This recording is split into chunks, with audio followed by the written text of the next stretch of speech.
Hello students, welcome. आज का हमारा टॉपिक है एंथैल्पी ऑफ केमिकल रिएक्शन। ठीक है, तो एंथैल्पी ऑफ केमिकल रिएक्शंस इसके आगे हम देखने वाले हैं स्टैंडर्ड एंथैल्पी ऑफ रिएक्शन। ठीक है, लाइक दिस। तो सबसे पहले देखते हैं एंथैल्पी ऑफ केमिकल रिएक्शन। ठीक है, क्या होता है enthalpy of chemical reaction? Chemical reactions होना, इसका मतलब क्या होगा कि रिएक्टेंट जो है, रिएक्टेंट्स रिएक्ट होने के बाद आपको क्या देंगे? प्रोडक्ट्स देंगे। ठीक है, so reactants are convert into the products.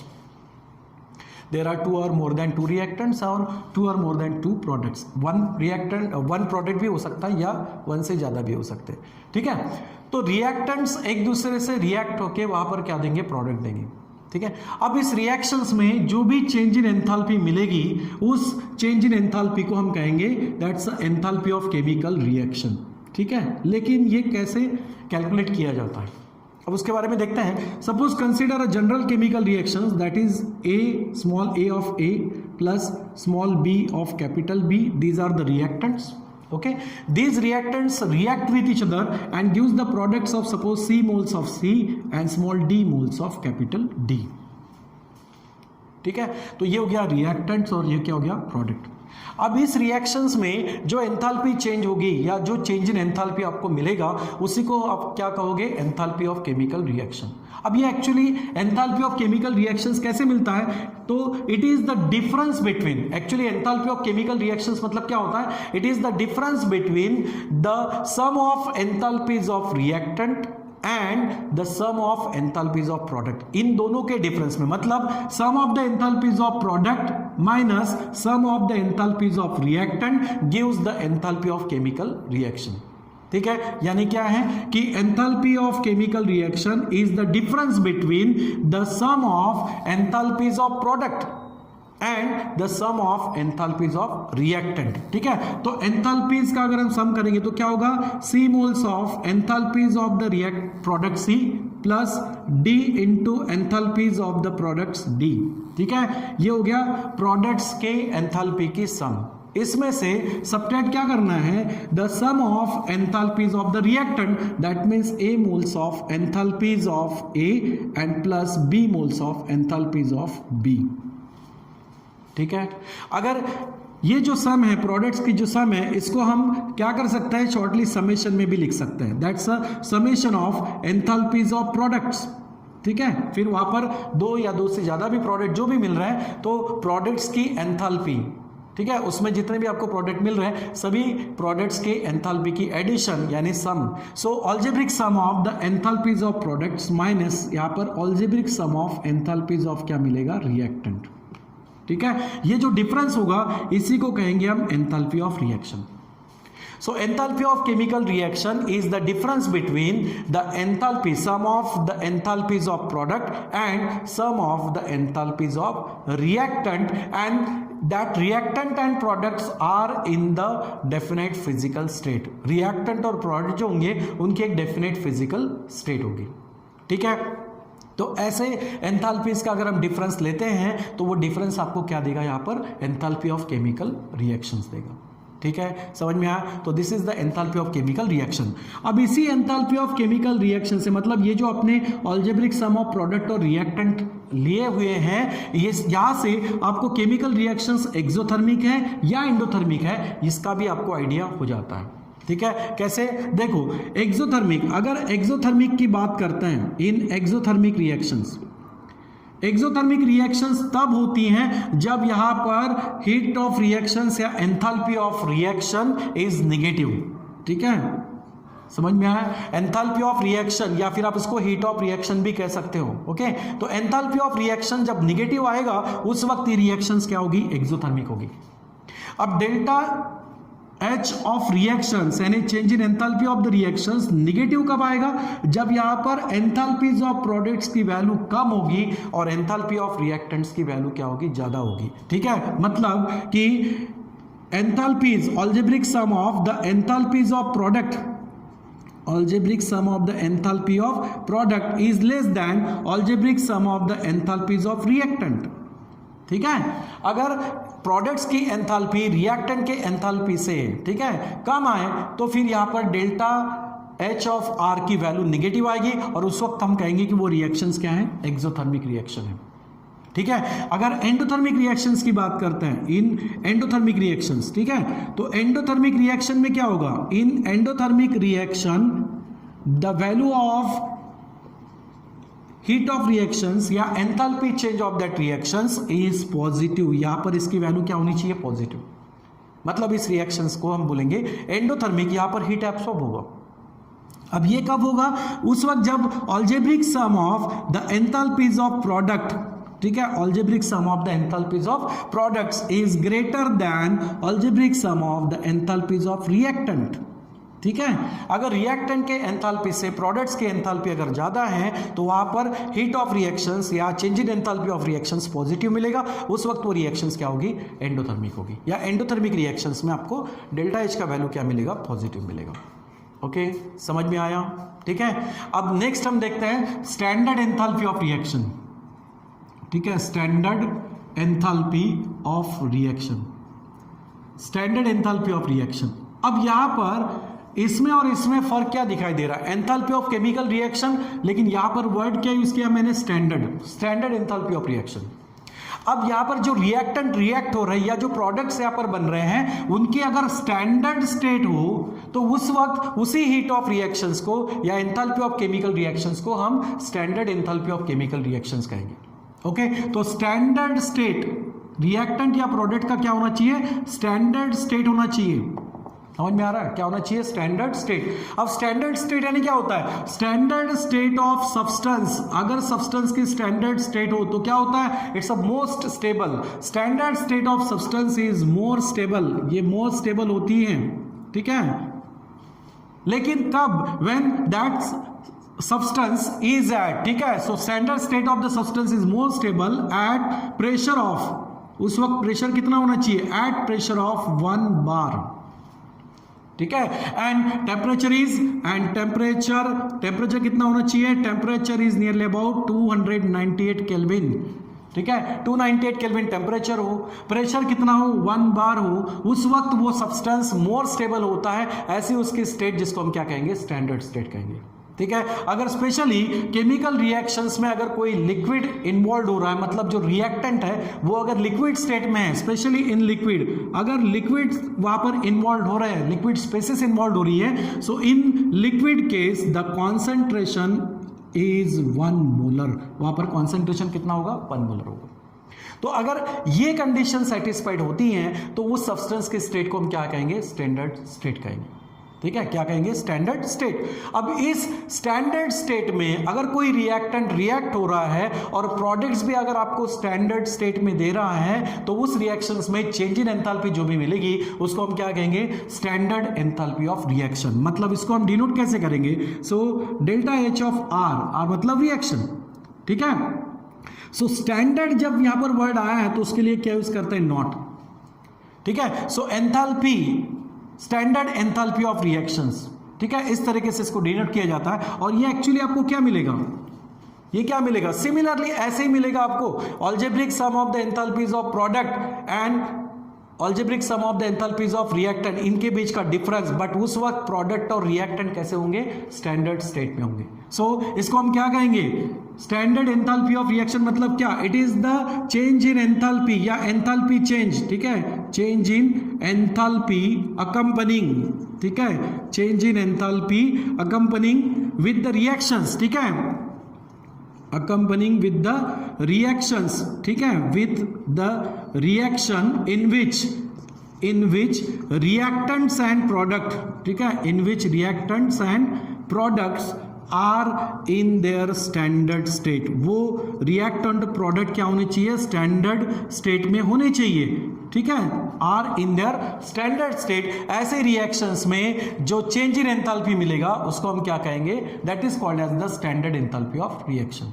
Okay, जैसे फॉर एग्जांपल मान लेते हैं कि CH4 दैट्स अ मीथेन। ठीक है, it is in gaseous state और लोअर मेंबर्स ऑफ अल्केन अगर देखा जाए तो गैसियस स्टेट में होते हैं कौन से टेम्परेचर पे, 298 केल्विन पे या फिर 25 डिग्री सेल्सियस आप बोल सकते हो। ठीक है, अब मान लो कि अगर मीथेन अगर ऑक्सीजन से रिएक्ट हो रहा है इन गैसियस स्टेट तो क्या बनेगा, मीथेन में क्या क्या होगा, कार्बन और हाइड्रोजन। तो कार्बन अगर ऑक्सीजन के साथ रिएक्ट होता है तो यहां पर क्या जनरेट होगा, क्या फॉर्म होगा, carbon dioxide in their gaseous state. and hydrogen and oxygen form the water and standard state of water is a liquid. Okay तो यहां पर क्या दिख रहा है कि रिएक्टेंट तो गैसेस स्टेट में है, प्रोडक्ट में जहां तक कार्बन डाइऑक्साइड आपको गैसेस स्टेट में मिल रहा है, वाटर कौन सा स्टेट में मिल रहा है, लिक्विड स्टेट में।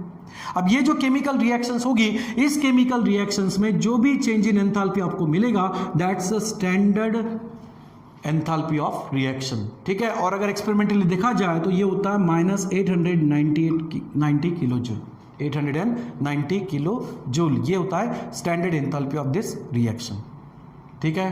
तो ये है स्टैंडर्ड एंथैल्पी ऑफ रिएक्शन, ठीक है। अब नेक्स्ट पॉइंट है कि जब ये जो इक्वेशंस आपने लिखी हैं, इसी इक्वेशंस को आप कह सकते हो थर्मोकेमिकल इक्वेशन, ठीक है। इसको हम क्या कह सकते हैं, थर्मोकेमिकल इक्वेशन। तो नेक्स्ट अब देखना है हमें कि गाइडलाइन फॉर राइटिंग, ठीक है, गाइडलाइन फॉर राइटिंग, ठीक है, guideline for writing the thermochemical equation.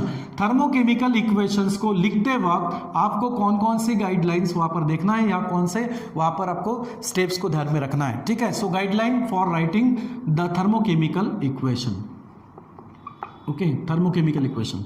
अब थर्मोकेमिकल इक्वेशंस ऐसी होगी कि जहां पर कि रिएक्टेंट और प्रोडक्ट्स क्या होंगे, उनके स्टैंडर्ड स्टेट में होंगे। और थर्मोकेमिकल इक्वेशंस मतलब क्या होगा, बैलेंस केमिकल इक्वेशन। तो सबसे पहला पॉइंट तो है कि right the balance chemical equation, right the balance chemical equations, ठीक है। बैलेंस केमिकल इक्वेशंस को सबसे पहले लिखो, वही होगा थर्मोकेमिकल इक्वेशन। अब जैसे यहां पर लिया है, क्या ये बैलेंस है, देखो मीथेन को हमने ऑक्सीजन के साथ रिएक्ट किया, प्रोडक्ट देखा कि कार्बन डाइऑक्साइड और वाटर तो बन रहा है, तो क्या ये बैलेंस है, हमने इक्वेशंस तो लिख दिया लेकिन बैलेंस है या नहीं है पहले चेक करो, ठीक है। यहां पर क्या होगा, एक्सिस ऑफ क्या दिख रहा है, हाइड्रोजन, तो इसको बैलेंस करना है पहले। तो 4 हाइड्रोजन है, यहां पर 2 ही हैं, इसको 4 करने के लिए क्या करोगे, 2 से मल्टीप्लाइड कर दोगे। ऐसा होने के बाद ऑक्सीजन क्या होगा, यहां पर 2 और ये 2 ऑक्सीजन कितने हो गए, 4, यहां पर 2 ही है, इसको क्या करोगे 2 से मल्टीप्लाइड, और कार्बन तो एक ही है, तो ये हो जाएगा फिर बैलेंस केमिकल इक्वेशन, ठीक है। ये हो गया बैलेंस केमिकल इक्वेशन। तो इस इक्वेशंस को सबसे पहले लिखना है, यानी right the balance chemical equation, ये अपना फर्स्ट पॉइंट है, ठीक है। उसके बाद क्या है, अब जब आप केमिकल इक्वेशंस लिख रहे हो, बैलेंस केमिकल इक्वेशन लिख रहे हो, उस इक्वेशंस में आपने राइट साइड में क्या शो किया है, एंथैल्पी चेंज, ओके। तो सेकंड पॉइंट का कहना यह है कि एंथैल्पी ऑफ रिएक्शन, ठीक है, जो भी होगा enthalpy of reaction is always right, ठीक है। एंथैल्पी ऑफ रिएक्शंस आपको कैसे लिखना है, is always written towards the right side, ठीक है, towards the right hand side. आपको राइट हैंड साइड में एंथैल्पी का वैल्यू रखना है विथ प्रॉपर साइन, ठीक है। जैसे यहां पर साइन क्या है, नेगेटिव है। So in the second step the enthalpy of chemical reactions is always written toward the right hand side, ठीक है। नेक्स्ट स्टेप देखते हैं, नेक्स्ट स्टेप में क्या है, इस बैलेंस केमिकल इक्वेशंस में देखो मैंने क्या किया, मीथेन गैसेस स्टेट में लिया, ऑक्सीजन गैसेस स्टेट में लिया, प्रोडक्ट जो मिला कार्बन डाइऑक्साइड वो गैसेस स्टेट में, बट वाटर स्टैंडर्ड स्टेट में, यानी कौन सा स्टेट में, लिक्विड स्टेट में। तो करना क्या है कि बैलेंस केमिकल इक्वेशन जब आप लिखोगे वहां पर आपको स्टैंडर्ड स्टेट लिखनी है, स्टैंडर्ड स्टेट ऑफ रिएक्टेंट्स, ठीक है, standard state of reactants and products, standard state of reactants and products are written by, ठीक है। इनके लिए क्या करोगे, लेटर यूज करने हैं, सो रिटन बाय यूजिंग लेटर, और वो लेटर क्या यूज करेंगे, यस अगर कोई सॉलिड स्टेट में हो तो, ठीक है, यल अगर कोई लिक्विड स्टेट में है तो स्टैंडर्ड स्टेट में, हाँ, या फिर अगर गैसेस स्टेट में तो उसके लिए जी यूज करोगे लेटर, ठीक है, गैसेस स्टेट, या फिर अगर वाटर में डिजोल्व है तो एक्वस स्टेट अगर है तो उसके लिए आप AQ ये यूज करना है, ठीक है। तो नेक्स्ट रूल क्या है कि standard state of reactants and products are written by using the letter S, L, G and AQ like this, okay. Next rule ये है कि इस रिएक्शंस को आप रिवर्सली भी लिख सकते हो, लेकिन जब आप इस केमिकल रिएक्शंस को आप रिवर्स लिखोगे उस वक्त क्या होगा कि एंथैल्पी चेंज की वैल्यू मैग्नीट्यूडली सेम रहेगी, बट उसका साइन जो होगा वो अपोजिट होगा, ठीक है। तो क्या कर सकते हैं कि बैलेंस केमिकल इक्वेशंस को जब हम रिवर्स लिखेंगे इन रिवर्स रिएक्शंस, ठीक है, in reverse reaction of given forward reaction, ठीक है, in reverse reaction of given forward reaction, अगर हम किसी फॉरवर्ड रिएक्शंस को, दी हुई फॉरवर्ड रिएक्शंस को अगर हम रिवर्स लिखते हैं, ठीक है, so in reverse reactions of given forward reactions the value of, उस वक्त क्या होगा, the value of change in enthalpy या एंथैल्पी ऑफ द रिएक्शंस, ये कैसे होगा, चेंज इन एंथैल्पी या enthalpy of reaction is same in magnitude, magnitudely वो क्या होगा, सेम होगा, same in magnitude but opposite in sign, ठीक है, बट अपोजिट इन साइन।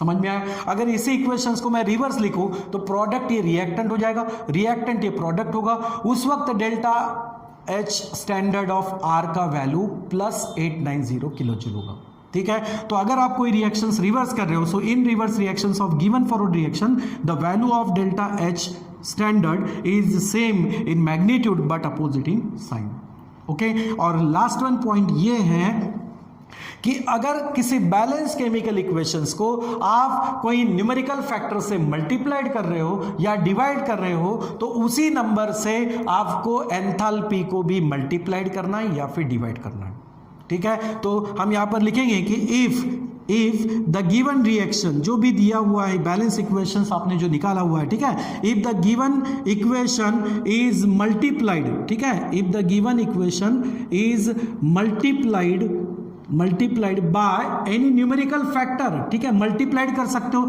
या फिर डिवाइड कर सकते हो, मल्टीप्लाइड और डिवाइड, ठीक है, मल्टीप्लाइड और डिवाइडेड बाय न्यूमेरिकल फैक्टर, ठीक है, किसी नंबर से आप उसको मल्टीप्लाइड कर रहे हो या डिवाइड कर रहे हो तो उसके क्या करना है, in given equation if the given equation is multiplied और divided by numerical factor then the enthalpy change, या जो भी इक्वेशन में आपको मिल रहा है change in enthalpy, then enthalpy change is also multiplied और डिवाइड, ठीक है, इज ऑल्सो मल्टीप्लाइड और डिवाइडेड, ठीक है, मल्टीप्लाइड और divided by the same number, ठीक है, by the same numerical factor या नंबर, ठीक है, न्यूमेरिकल फैक्टर। समझ में आया? यहाँ जगह नहीं थी तो मैंने यहाँ लिख दिया। तो ये नेक्स्ट लास्ट है कि क्या है कि अगर कोई भी गिवन इक्वेशंस आपने थर्मोकेमिकल इक्वेशंस या बैलेंस इक्वेशंस लिखी हैं और अगर उस केमिकल इक्वेशंस को, बैलेंस इक्वेशंस को आप किसी न्यूमेरिकल फैक्टर से मल्टीप्लाइड कर रहे हो या डिवाइड कर रहे हो तो वही प्रोसेस आपको उसके एंथैल्पी के साथ भी करनी है, ठीक है। So enthalpy, that's enthalpy change is also multiplied और divide by the same numerical factor, उसी नंबर से आपको मल्टीप्लाइड या डिवाइड करना है, okay. So these are the guideline for writing the thermochemical equations, ठीक है। एंथैल्पी ऑफ केमिकल रिएक्शंस हो गया, उसके बाद स्टैंडर्ड एंथैल्पी ऑफ रिएक्शंस हो गया।